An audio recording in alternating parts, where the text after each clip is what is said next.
হঠাৎ এক রাতে নিস্তব্ধ হয়ে গেল পুরো গ্রাম।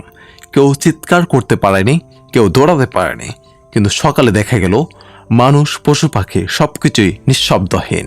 কোনো আগুন নয়, কোনো বন্যা নয়, কোনো যুদ্ধ নয়, তবুও মৃত্যু নেমে এসেছিল এক অদৃশ্য গ্যাসের আকারে, যা এক রাতে কেড়ে নেয় একটি গ্রামের প্রতিটি প্রাণ।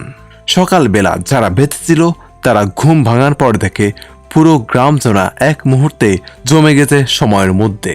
নিউজ লেকের পাশে সবকিছুই নিস্তব্ধ, মৃত্যুর গন্ধ ছড়িয়ে আছে বাতাসে। কিন্তু কিভাবে এক রাতে পুরো গ্রাম নিঃশব্দে মরে গেল? কয়েক বছর পর বিজ্ঞানীরা জানালেন এই লেকের নিচে লুকিয়েছিল এক ভয়ঙ্কর সত্য, এক মৃত অগ্নিগিরি, বুকে জমে থাকা অসংখ্য ton carbon die oxide gas, যা এক মুহূর্তে ফেটে বেরিয়ে এসেছিল এক অদৃশ্য বিস্ফোরণের আকারে। এই ঘটনা ইতিহাসে পরিচিতি পায় লিমনিক ইরাপশন নামে। এই রহস্যময় ঘটনায় মারা যায় 1746 জন মানুষ আর প্রায় 3500 গবাদি পশু।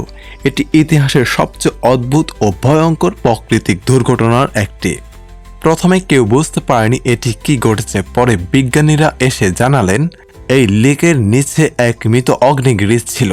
ম্যাগমা চেম্বারে, গলিত পাথরের চেম্বার, তাপ থেকে ধীরে ধীরে বের হচ্ছিল কার্বন ডাই অক্সাইড। এই গ্যাস লেকের নিচে পানি জমে জমে এক বিশাল চাপ তৈরি করেছিল।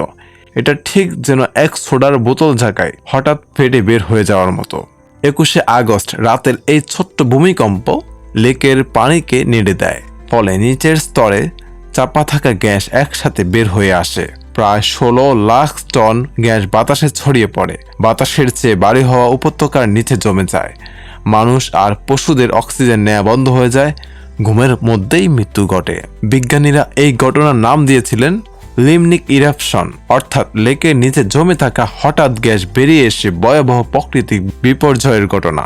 এটি একেবারে বিরল, পৃথিবীর একমাত্র কয়েকটি স্থানে ঘটেছে, যেমন ক্যামেরুনের লেক মনন।